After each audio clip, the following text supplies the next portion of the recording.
June 30th, 2015, and 2 years ago, I think it was in October, I was here and the sun, okay, just went down behind these mountains. The sun set on the ocean.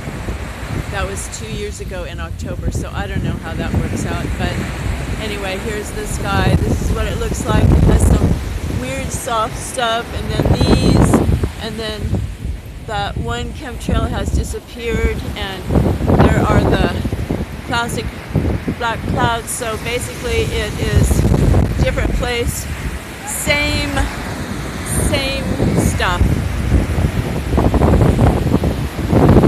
There's the proof. Radical geoengineering all over the freaking world.